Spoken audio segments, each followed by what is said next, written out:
अगर आप रात के 2-2, 3-3 बजे तक जागेंगे तो आप जल्दी डायबिटिक के पेशेंट बन जाएंगे।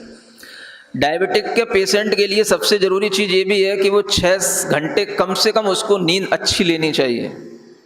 समझ आ रहा है? नींद का भी एक बहुत बड़ा रोल रहता है। अगर आपकी नींद पूरी नहीं होगी, ब्लड प्रेशर डिस्टर्ब हो जाएगा और ये सब जो है पैंक्रियाज के जो फंक्शन है ये डिस्टर्ब हो जाते हैं, उससे भी रोग पैदा हो जाते हैं। तो ये ज़रूरी है कि स्वस्थ भोजन करें, स्वस्थ वायु का सेवन करें और स्वस्थ जीवन जीने के लिए समय पर सोएं और समय पर उठें। और जो सोने और उठने का समय है वो रात्रि का ही प्रॉपर समय कहलाता है। अगर हम रात्रि के समय पर जागेंगे, दिन के समय पर सोएंगे तो भी हमारे लिए नुकसान होगा। आयुर्वेद आज स्पष्ट बताता है कि दिन में सोना ही नहीं चाहिए। समझ आ रहा है? कभी कोई ज़्यादा थकान हो, कुछ कारण हो, एक अलग बात है, लेकिन ऐसी आदत में नहीं होना चाहिए कि हम दिन में सोएं। रात ही सोने के लिए है, समय पर जल्दी से सोना और सुबह जल्दी उठना। तो ये सब चीज़ें अगर हम बना करके रखेंगे, इसके साथ साथ भोजन में एक और अच्छी चीज़ होती है, पहले एक चौकर की रोटी बनती थी। समझ आ रहा है ना? पुरानी नेचुरल चीज़ों से जुड़े रहने से ही आप इस डायबिटीज़ से अपने आप को लंबे समय तक इस तरीके की रेमेडी करोगे तो उपचार इसका अच्छे से हो जाएगा। चौकर में क्या होता है कि वो गेहूं भी होता है, चना भी होता है, जौ भी होती है और थोड़ा सोयाबीन भी होता है ना? इसकी जो रोटी बनती है वो बहुत फायदेमंद होती है। मिट्टी के बर्तनों का उपयोग करना चाहिए। रोटी जो है चौकर की बनाना चाहिए और चौकर की रोटी को इस मिट्टी के बर्तनों पर बना करके खाने का जो अभ्यास करोगे तो ऐसी बीमारियों से कुछ महीनों में आपको मुक्ति मिल जाएगी। जैसे खाने की बात है तो सबसे पहले हमारा डाइजेशन शुरू होता है हमारे मुंह से। तो एक बहुत अच्छी बात ये बताई जाती है कि जो भी भोजन सॉलिड होता है उसको आप, है ना, इतना आप चबाएं कि वो लिक्विड बन जाए। समझ आ रहा है? और लिक्विड को लिक्विड की तरह ना पिएं, लिक्विड को सॉलिड समझ करके उसको भी चबाएं ताकि आप इसको फील करें कि हम लिक्विड नहीं सॉलिड खा रहे हैं। क्या समझ आया?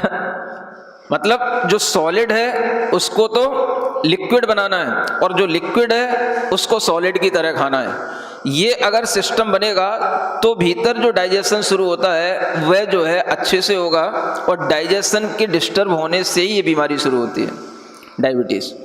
तो इसलिए जो है खाने का सिस्टम सही होना चाहिए। खाने में भी रोटियां इसी तरीके की होनी चाहिए। पहले जो चौकर मोटा आटा रहता था उसकी ज़्यादा इम्पोर्टेंस होती थी, दलिया इत्यादि भी लोग खाते थे। ये चीज़ें आज भी इतनी लाभदायक हैं, है ना, जो मोटा भोजन होता है। और पीने का पानी भी जो है थोड़ा धीमे धीमे करके पीना चाहिए, घूंट घूंट करके पीना चाहिए। गर्म पानी को भी अगर घूंट घूंट करके पिया जाएगा तो वह भी डायबिटीज़ को सुधारने के लिए कारण बन जाता है। एक व्यक्ति था जिसके लिए ये संभव नहीं था कि वह किसी भी तरीके की एक्सरसाइज कर पाए, मेडिटेशन कर पाए, क्योंकि उसका जॉब ऐसा था, उसको टाइम नहीं मिलता था। तो उसके लिए ये बताया गया कि तो कुछ नहीं कर सकता है तो कम से कम पानी ही जो है घूंट घूंट करके पिया कर जब जब तेरे को पानी की जरूरत पड़े। तो पानी को घूंट घूंट करके पीना, अपने मुंह में जो सलावा होता है वह जब भोजन में अच्छी तरीके से मिक्स हो जाता है तो वही जाकर के हमारे लिए सब डाइजेशन को प्रॉपर बनाता है। तो वह केवल इतना ही करता था कि पानी को अच्छे ढंग से घूंट घूंट करके पीता था और उसी के कारण से 6-7 महीने के अंदर उसके लिए डायबिटीज़ के बहुत अच्छे रिजल्ट आए और उसकी डायबिटीज़ काफ़ी कंट्रोल हो गई। तो ये भी धीरे धीरे अपनी बीमारियों को दूर करने वाली चीज़ें हैं, है ना। एक बहुत अच्छी मुद्रा इसकी ये भी है कि जैसे आप बैठे हो, होता क्या है, अपने हाथों में सब पॉइंट होते हैं।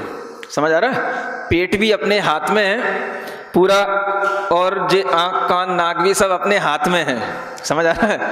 एक इसका अच्छा तरीका ये है कि जब आप ऐसे बैठे हो तो अपनी कोहनी को अपनी हथेली के पास में रख करके ऐसे दबा लो। समझ आ रहा है ना? और ऐसे हल्का सा इसको ऐसे हल्के सा ऐसे करते रहो, मूव करते रहो। तो आपका जो अग्नाशय है, पेंक्रियाज, वहाँ पर अपने आप जो है अच्छे रस जो है रिलीज होने लग जाएंगे। समझ आ रहा है ना? तो ऐसा करने से भी 1 घंटे 1 मिनट भी अगर आप करते हो ऐसे बैठे बैठे तो उससे भी अपने आप आपको लाभ मिलेगा। हाँ, दूसरे से नहीं करना, ये बस खुद ऐसे करके बैठे बैठे ऐसे भी कर सकते हो, ऐसे ही दूसरे हाथ से किया, समझ आ रहा है ना। तो ये भी एक बहुत अच्छी चीज़ है, क्योंकि इससे अपने आप पूरा एक्यूप्रेशर हो रहा है, ठीक है ना। ये तो सिंपल चीज़ें हैं।